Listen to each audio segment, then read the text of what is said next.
तो देखिए इसके लिए पात्रता क्या होगी, ये ओपन हो चुका है। पात्रता आपका होना चाहिए शारीरिक व मानसिक दोष से युक्त तथा दिव्यांग व्यक्ति होमगार्ड्स के पदों पर इनरोलमेंट के लिए पात्र नहीं होंगे। होमगार्ड्स के पदों पर इनरोलमेंट के लिए आवश्यक है कि अभ्यर्थी उस जनपद का मूल निवासी हो जिस जनपद की रिक्ति के सापेक्ष आवेदन किया गया हो। तो ये होना चाहिए। इसके बाद आपको सार्वजनिक शासकीय अर्धशासकीय अथवा सार्वजनिक उपक्रम की सेवाओं में नियमित रूप से कार्यरत व्यक्ति होमगार्ड्स के पद पर एनरोलमेंट हेतु पात्र नहीं होंगे। संघ सरकार या किसी राज्य सरकार द्वारा किसी स्थानिक प्राधिकारी द्वारा संघ सरकार या किसी राज्य के स्वामित्वाधीन नियंत्रणाधीन किसी निगम निकाय द्वारा पदच्युत व्यक्ति भी होमगार्ड्स के पद पर इनरोलमेंट के लिए पात्र नहीं होंगे। कौन पात्र होंगे बता दे रहा हूँ। पहले आवेदन का तिथि जो है, आपको आवेदन करने की तिथि है प्रारंभ 18/11/2025, अंतिम तिथि है 17/11/2025। आवेदन शुल्क जमा करने की तिथि है 18/11/2025, अंतिम तिथि है 17/12/2025। जमा किए गए शुल्क के समायोजन की तिथि है 18/11/2025, अंतिम तिथि है 20/12/2025 तक आप लोग कर सकते हैं। तो ऑनलाइन आवेदन है, लास्ट तिथि है 17/12/2025 तक है। तो आप लोग इस डेट को ध्यान में रखेंगे। अभ्यर्थी को आवेदन करने से पूर्व OTR वन टाइम रजिस्ट्रेशन कराना अनिवार्य होगा। OTR सबसे पहले आपको कराना होगा उनके वेबसाइट में जाकर, तब आप फिर आगे का प्रोसेस, फॉर्म फिलिंग का प्रोसेस कर पाएंगे। सभी अभ्यर्थियों से यह अपेक्षा की जाती है कि वे अपने आवेदन पत्र भरते समय पूर्ण सावधानी के साथ सभी प्रविष्टियों का अंकन करें ताकि संशोधन की आवश्यकता ही उत्पन्न ना हो। तो बोला गया आप लोग सही प्रविष्टि का अंकन करें, सही से उसमें फिलिंग करें ताकि कोई भी संशोधन की आवश्यकता ना हो। और सही बोला गया है इनके द्वारा, नहीं तो बाद में दिक्कत होती है। अभ्यर्थियों से यह भी अपेक्षा है कि वह आवेदन पत्र के साथ अपने शैक्षिक एवं आरक्षण से संबंधित तथा अन्य प्रमाण पत्रों को अवश्य अपलोड करना सुनिश्चित करें। किसी भी अन्य माध्यम स्तर पर प्रस्तुत किए जाने पत्र ग्राह्य नहीं होंगे। तो आपको अपलोड करना है सारा डॉक्यूमेंट्स, प्रमाण पत्र और संबंधित मैट्रिक, इंटर, जो भी आपका एजुकेशनल डॉक्यूमेंट है। जनपदवार विज्ञापित पदों पर चयन आरक्षण नीति के दृष्टिगत अभ्यर्थी के लिखित परीक्षा में प्राप्त अंकों एवं अधिमान अर्हताओं के अंतर्गत प्राप्त अंकों के योग के श्रेष्ठता क्रम के आधार पर किया जाएगा। ठीक है। तो इसमें आपका आवेदन शुल्क क्या होगा? आवेदन शुल्क जो है आपका इस एनरोलमेंट प्रक्रिया के लिए आवेदन शुल्क निम्नानुसार होगा। सामान्य EWS अन्य पिछड़ा वर्ग के जाति हेतु 400 रुपीज़ आपको लगेंगे। अनुसूचित जाति, अनुसूचित जनजाति के अभ्यर्थियों हेतु 300 रुपये लगेंगे। राष्ट्रीयता एनरोलमेंट के लिए यह आवश्यक है कि अभ्यर्थी भारत का नागरिक हो। पूरे भारत में से कोई भी अप्लाई कर सकता है। तिब्बत शरणार्थी हो जो भारत में अस्थायी निवासी के अभिप्राय से पहले 1 जनवरी 1972 के पूर्व भारत आया हो। ठीक है। तो पूरे इंडिया से कोई भी अप्लाई कर सकता है। यहाँ तक कि ऑप्शन दिया गया है, देख सकते हैं। तिब्बत शरणार्थी भारत और ये सब भारत का उद्भव का ऐसा व्यक्ति जिसने भारत में अस्थायी निवास करने अभिप्राय से पाकिस्तान, म्यांमार, श्रीलंका, किसी पूर्व अफ्रीकी देश, केनिया, युगांडा और यूनाइटेड रिपब्लिक ऑफ तंजानिया, पूर्ववर्ती तंगानिका और जांजीबार से प्रव्रजन किया गया हो। तो आप निश्चिंत रहें, पूरे इंडिया से कोई भी अप्लाई कर सकता है इस वैकेंसी को। और अच्छी बहुत वैकेंसी है, बम्पर वैकेंसी आई हुई है। तो अब शैक्षिक अर्हता देख लेते हैं क्या होगी। होमगार्ड्स के एनरोलमेंट हेतु अभ्यर्थियों की शैक्षिक योग्यता भारत में विधि द्वारा स्थापित बोर्ड द्वारा 10वीं कक्षा उत्तीर्ण अथवा उत्तर प्रदेश सरकार द्वारा मान्यता प्राप्त उसके समकक्ष अर्हता होनी अनिवार्य है। आपको भारत में विधि द्वारा स्थापित कोई भी बोर्ड से 10वीं कक्षा उत्तीर्ण होना चाहिए या उत्तर प्रदेश सरकार द्वारा मान्यता प्राप्त उसके 10वीं के समकक्ष अर्हता होना अनिवार्य है। माध्यमिक शिक्षा परिषद उत्तर प्रदेश द्वारा हाई स्कूल के समकक्ष मान्यता प्राप्त विभिन्न परीक्षा संस्थाओं द्वारा संचालित परीक्षाओं को इस नियमित हाई स्कूल के समकक्ष स्वीकार किया जाएगा। तो ठीक है। आवेदन करते समय अभ्यर्थी को अपेक्षित शैक्षिक अर्हता अवश्य धारित करनी होगी तथा उसकी अंक तालिका प्रमाण पत्र आवेदन के साथ प्रस्तुत कराना अनिवार्य होगा। और आवेदन करते समय अभ्यर्थी को शैक्षिक अर्हता जो है अवश्य धारित करनी होगी और उसकी अंक तालिका भी आपको प्रमाण पत्र आवेदन के साथ प्रस्तुत करना अनिवार्य होगा। 10वीं कक्षा की परीक्षा में सम्मिलित हुए अपीयर्ड अथवा सम्मिलित होने वाले अभ्यर्थी पात्र नहीं होंगे। और जो 10वीं कक्षा में अपीयर्ड कैंडिडेट हैं वे अप्लाई नहीं कर सकते हैं या सम्मिलित है अभ्यर्थी पात्र नहीं होंगे, वो उनको वंचित रखा गया है।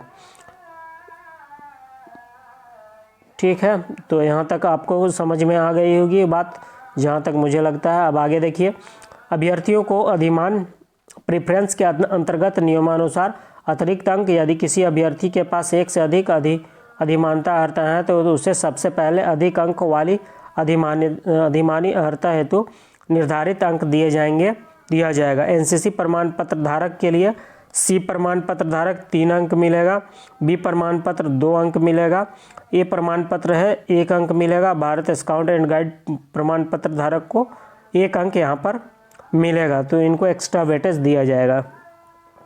ठीक है, अब आपके पास अभ्यर्थी द्वारा चार पहिया वाहनों के वैध ड्राइविंग लाइसेंस धारक होने की स्थिति में अधिमानी अर्हता में दिए गए अंकों के साथ साथ 1 अंक पृथक से प्रदान किया जाएगा। अगर आपके पास 4 पहिया वाहन के वैध ड्राइविंग लाइसेंस है तो 1 अंक आपको अलग से प्रदान किया जाएगा। आयु जो होना चाहिए आपकी यहाँ पर देख सकते हैं, इसमें हम लोग होमगार्ड्स के एनरोलमेंट हेतु अभ्यर्थी की आयु दिनांक 1/7/2025 को कम से कम 18 वर्ष या अधिक से अधिक वर्ष 30 वर्ष होना चाहिए।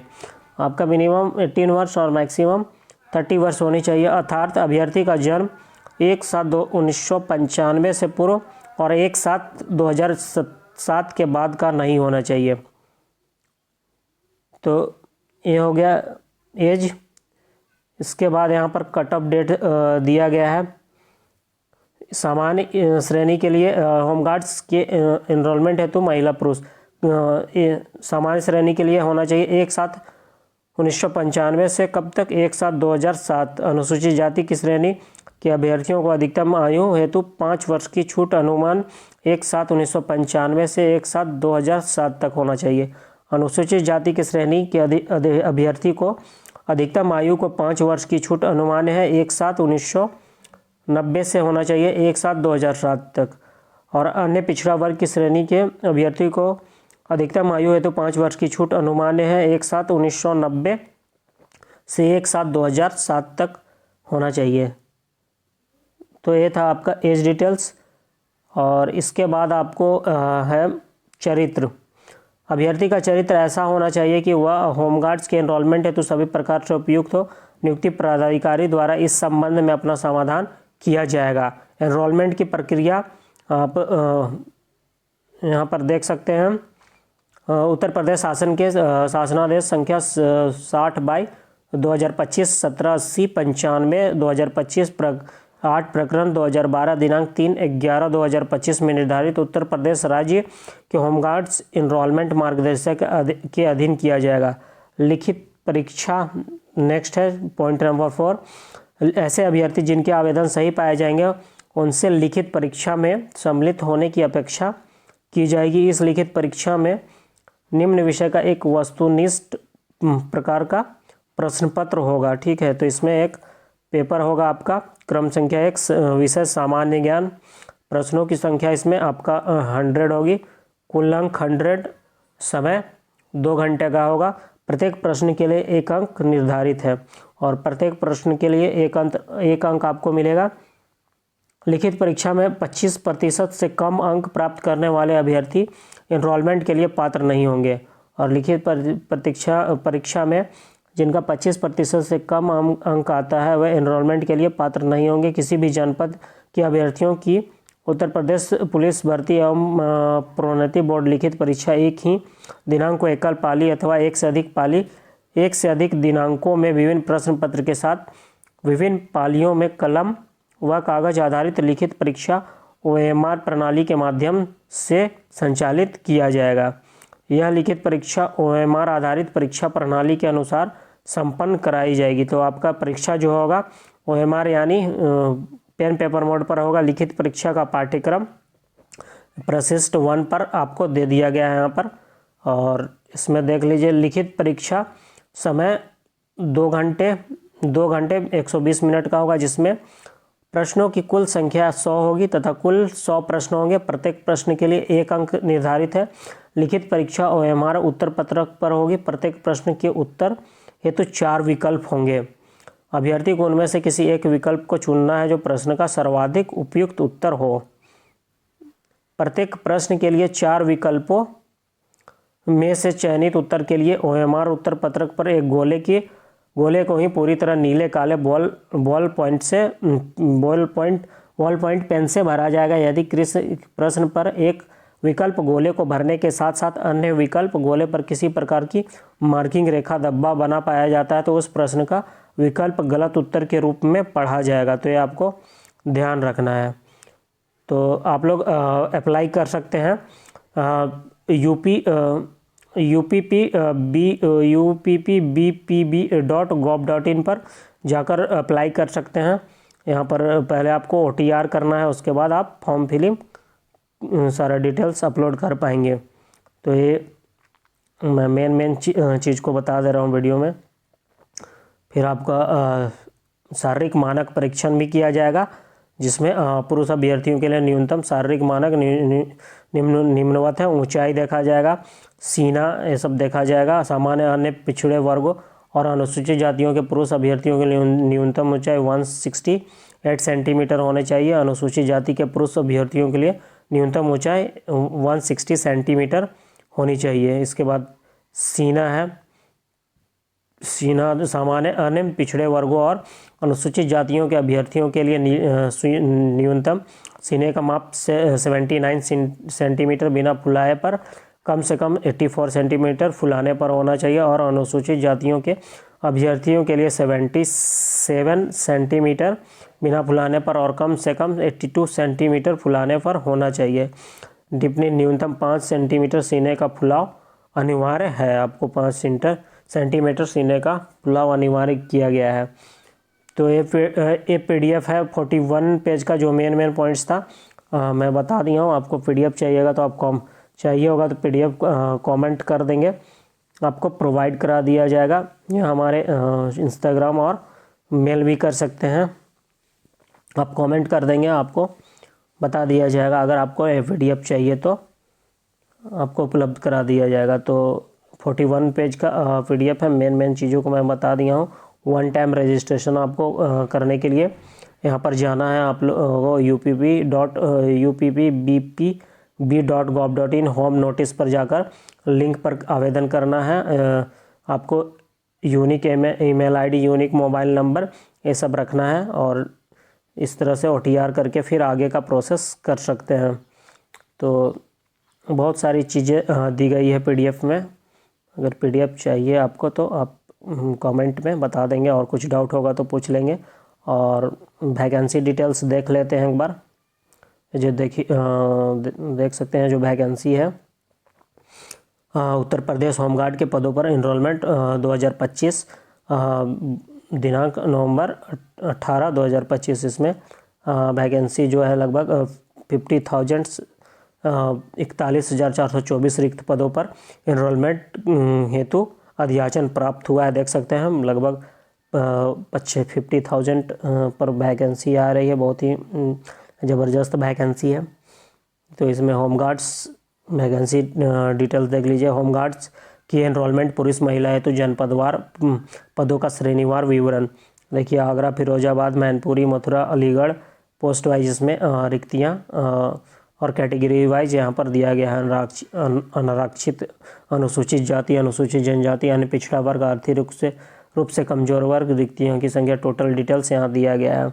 तो आगरा, फिरोजाबाद, मैनपुरी, मथुरा, अलीगढ़, एटा, इसके बाद है आपका हाथरस, कासगंज, बरेलू, बदायूं, पीलीभीत, शाहजहांपुर, मेरठ, गाजियाबाद, बुलंदशहर, बागपत, हापुड़, गौतम बुद्ध नगर, मुरादाबाद, रामपुर, अमरोहा, बिजनौर, चंबल, सहारनपुर,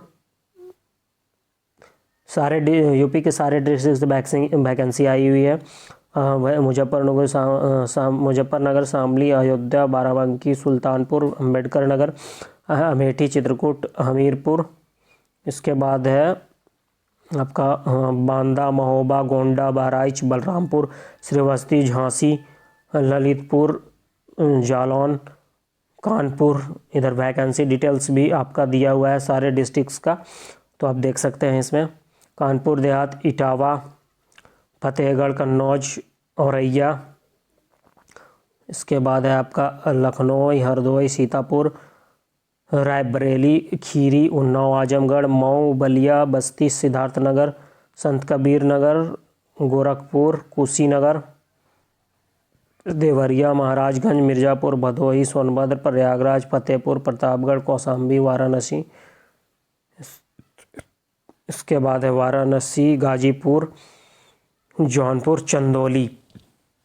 तो इतने सारे डिस्ट्रिक्ट से लगभग वैकेंसी है और बहुत ही बम्पर बहाली है। टोटल 41,425 पदों पर वैकेंसी निकल कर आई है। बहुत बड़ी वैकेंसी होती है, तो ये वैकेंसी इतनी जल्दी कभी नहीं आने वाली है, इसलिए आपको मौका मिस नहीं करना है और जल्दी से फॉर्म फिल करके आप लोग इसके प्रिपरेशन में लग जाएं। आपका कुछ कमेंट होगा तो कमेंट कर सकते हैं। वीडियो यहाँ तक देखने के लिए धन्यवाद। चैनल पर नया है तो चैनल को सब्सक्राइब करके बेल आइकन प्रेस कर लेंगे इस तरह की अपडेट के लिए, जॉब अपडेट्स और एग्ज़ाम अपडेट्स के लिए। धन्यवाद।